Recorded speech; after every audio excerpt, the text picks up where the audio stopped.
दोस्तों, क्या आपने कभी सोचा है कि जब इंसान मर जाता है तो उसके साथ क्या होता है? क्या मरने के बाद दोबारा आत्मा घर वापस आती है? और जब इंसान की मृत्यु होती है तो उसका पैर ठंडा क्यों हो जाता है? और आखिर मरने के बाद शरीर में क्या बदलाव आते हैं? और क्या आपने कभी सोचा है कि मरने के बाद इंसान के शरीर को अकेला क्यों नहीं छोड़ा जाता? क्यों मरने के 13वें दिन 13वीं मनाई जाती है? मरने के बाद आत्मा कहाँ जाती है और आत्मा के साथ क्या होता है? अगर आप भी इन्हीं सारे सवालों के जवाब जानना चाहते हैं तो चलिए फिर आज हम आपको बता देते हैं। हर कोई यही जानता है और यही मानता है कि जिंदगी एक बार मिलती है, लेकिन हकीकत तो ये है कि इंसान को मौत भी एक बार ही मिलती है। मरने के बाद इंसान को दोबारा कभी जिंदगी वापस नहीं मिलती। इसीलिए मौत का नाम सुनते ही लोगों के रोंगटे खड़े हो जाते हैं, क्योंकि एक मौत ही ऐसी चीज है जो इंसान के सारे रिश्ते एक ही पल में तोड़ देती है। जब इंसान मरता है तो वो मरने से पहले अपने बचपन से लेकर अब तक की पूरी जिंदगी देख लेता है, वो भी सिर्फ 7 मिनट के अंदर। ये 7 मिनट उसके लिए एक फिल्म की तरह होते हैं, जिसमें वह अपने जीवन से जुड़ी हर उस याद को देखता है जिसमें वो जिया है, और तब जाकर उसे मौत आती है। ये बात हकीकत है। साइंटिस्ट ने भी इस बात का दावा किया है कि मरने से पहले इंसान को ये सब एक सपने के रूप में दिखाई देता है। ये देख इंसान को ऐसा लगता है जैसे वो अपनी पिछली जिंदगी में वापस पहुंच गया है। ये सब सोचने के बाद उसका दिमाग एकदम बंद हो जाता है, जिसके बाद दिमाग में कोई हलचल, कुछ सोचने समझने की शक्ति नहीं रहती, और फिर इंसान की मौत हो जाती है। आपने देखा होगा कि मरने के बाद इंसान के पैर एकदम बर्फ जैसे ठंडे हो जाते, धीरे धीरे उसका शरीर भी निढाल हो जाता है। ऐसा क्यों? दोस्तों, ऐसा इसलिए होता है क्योंकि मौत के कुछ वक्त पहले इंसान के शरीर में हरकत होना शुरू हो जाती है। इंसान को एहसास हो जाता है कि अब उसका जीवन यही खत्म होने वाला है, और इसीलिए उसका धरती से कनेक्शन यानी अर्थ सोल चक्र कनेक्शन टूट जाता है, और उसका धरती से कोई भी कनेक्शन नहीं रहता। इसी वजह से मरने के बाद इंसान के पैर ठंडे पड़ जाते हैं, और यही वजह है कि मरने के बाद आत्माएं जमीन पर ना रहकर हवा में उड़ने लगती है। जब इंसान मरता है तो उसकी आत्मा पैरों से बाहर निकलना शुरू हो जाती है, और आखिर में मुंह से होते हुए शरीर से बाहर निकल जाती है। ऐसा कहा जाता है कि जिसके कर्म जैसे होते हैं वैसे ही उसकी आत्मा निकलती है। यानी अगर कोई इंसान अच्छा है तो उसकी आत्मा बड़ी ही आसानी से बिना तकलीफ के शरीर को छोड़ देती है। वहीं अगर कोई बुरा इंसान है तो लोगों के साथ बुरा करता है तो उसकी आत्मा बड़ी ही तकलीफों का सामना करके निकलती है, और उसके शरीर को भी बड़ी मुश्किलात का सामना करना पड़ता है।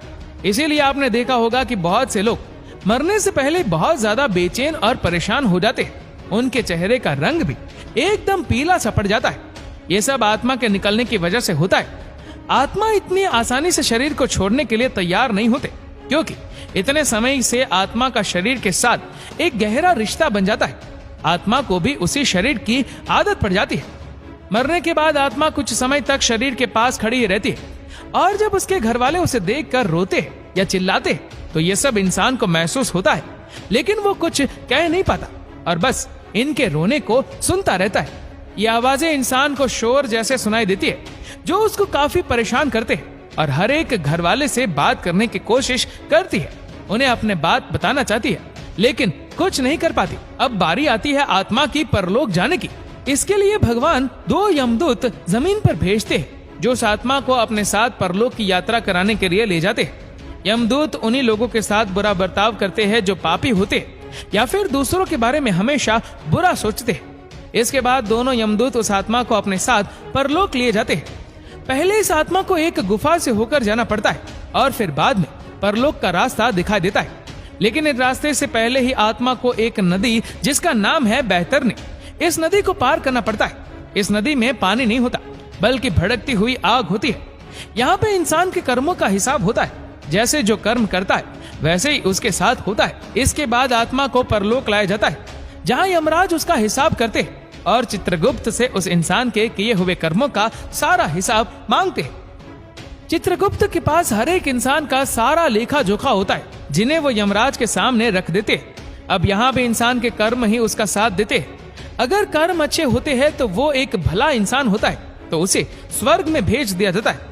लेकिन अगर वो एक बुरा इंसान है जिसने धरती पर बहुत से पाप किए, तो उसे नरक में फेंक दिया जाता है। नरक भी 36 तरह का होता है। ऐसे ही कुछ समय पहले एक आदमी मर गया था और उसे 2 यमदूत उठाकर अपने साथ ले गए। इस शख्स ने बताया कि जब मेरे अंदर से आत्मा को खींचा गया तो ऐसा लग रहा था जैसे किसी मुलायम कपड़ों को कांटों पर से खींचा गया हो। मुझे बहुत तकलीफ हो रही थी। उसके बाद मुझे परलोक ले जाया गया। वहां रास्ते में एक नदी पड़ी जिसमें आग और बहुत सारे कीड़े मकोड़े थे। मुझे उस नदी को पार करने के लिए कहा गया। अगर मैं उसे पार ना करता तो यमदूत मुझे मारने लगते। मैंने बड़ी मुश्किल से उस नदी को पार किया और फिर मैं परलोक पहुंचा, जहां एक बहुत बड़ा दरवाजा था। वो दोनों यमदूत बाहर रुक गए और मुझे अंदर भेज दिया। सामने यमराज बैठे थे। उनकी आवाज इतनी खतरनाक थी कि मेरे होश उड़ गए।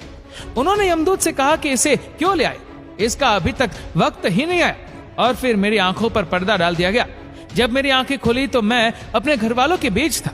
ये एक सच्ची घटना है जो आज से ठीक 10 साल पहले पूरन सिंह के साथ हुई।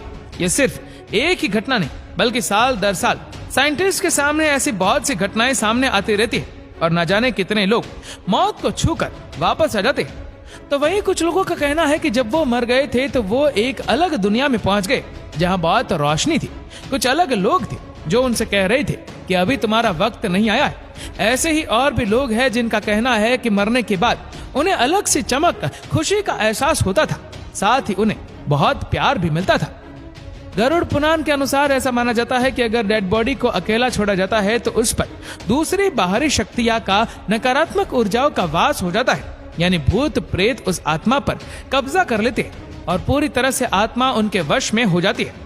इसीलिए न रात के समय में शव को अकेला छोड़ा जाता है और न ही दिन के समय। अब बात करते हैं 13वीं तक पिंड दान क्यों नहीं किया जाता, इससे आत्मा को क्या फायदा होता है। ऐसा कहा जाता है कि जब यमदूत आत्मा को दोबारा उसके घर वालों के पास छोड़ने जाते हैं तो आत्मा बहुत ज्यादा कमजोर हो जाती है, क्योंकि वो बहुत कुछ जेल कराई होती है और उसके अंदर इतना दम और ताकत नहीं रहता कि वह दोबारा परलोक जा सके। इसीलिए गरुड़ पुराण के अनुसार 10 दिन तक जो आत्मा के लिए पिंडदान करता है उससे अलग अलग शरीर के पार्ट्स की रचना होती है और ऐसा ही 13 दिन पिंडदान करने से उसकी आत्मा यमलोक जाने के लिए योग्य हो जाती है और ऐसे ही आत्मा मृत्यु लोक से यमलोक तक जाती है तो उसे 1 साल का समय लगता है। और इतने लंबे सफर के लिए 13 दिनों तक जो भी पिंडदान या क्रिया कर्मों किए जाते हैं वह उसके भोजन जैसा होता है, जिसके दम पर ये यमलोक का रास्ता पार कर सकते हैं। इसीलिए पिंडदान करना बहुत जरूरी होता है, क्योंकि मरने के बाद का खुलासा गरुड़ पुराण में किया गया, जो कि एकदम सच है। तो दोस्तों, इसके बारे में क्या कहना है हमें नीचे कमेंट करके जरूर बताएगा।